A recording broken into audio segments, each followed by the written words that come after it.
Hi, my name is Megan Pedjo, and I'll be talking about the macrobiotic diet. So what is the macrobiotic diet? It was popular in the 1960s, but was believed to have existed before them. Rather than being based on weight loss or physical changes, it is based on spiritual changes. The goal is to create balance between your mental, emotional, and physical health, which is why it is also referred to as a yin and yang diet. It aims to do so by eliminating all processed foods from the diet and only eating what naturally occurs in the earth. So what would you expect someone on a macrobiotic diet to eat? 50% of their meals should be composed of whole grains, and then 20 to 30% should be composed of seasonal vegetables, preferably locally grown, but organic can be a substitute for this.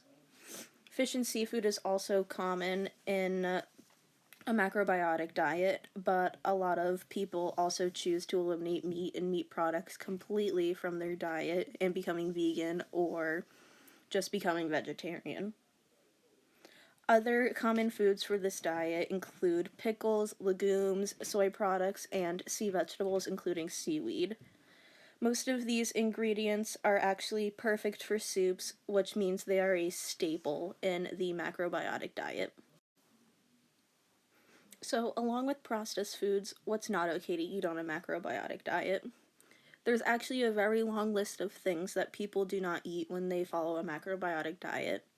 One of them that is tricky is meat, because animal fats and pork are not eaten on this diet, but some people do choose to eat organic red meat, or pescatarians that choose to eat seafood and fish, but poultry is also not eaten, dairy products are not eaten, potatoes and tomatoes are not allowed, along with a long list of other vegetables.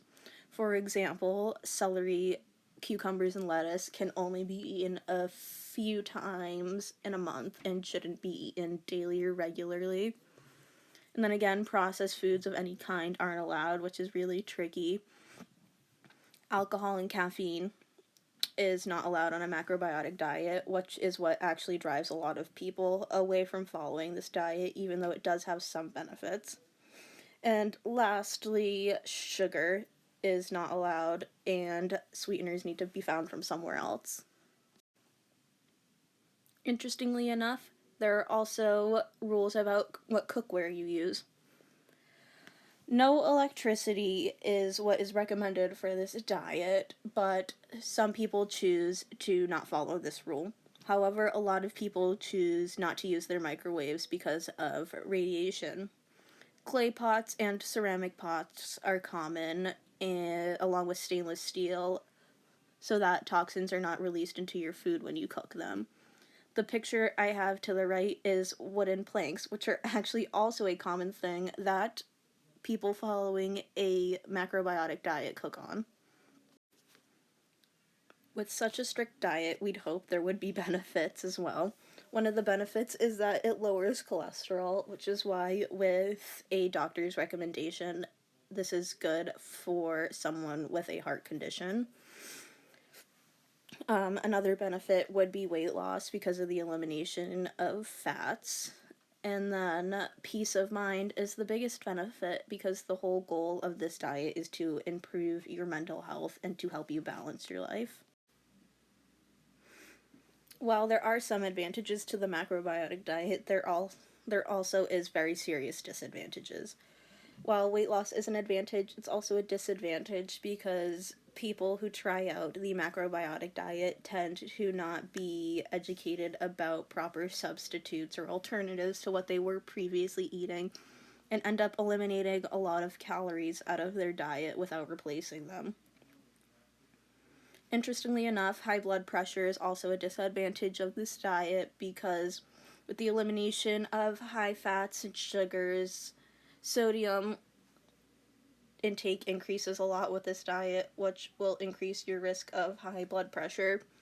This is also a very strict diet, which can tend to be stressful and It's also difficult, like I said before, to find the substitutes and alternatives to have a round and healthy diet, which means that people who choose to follow this diet are often not doing it right, if doing a diet right is even possible, or doing it in a healthy manner.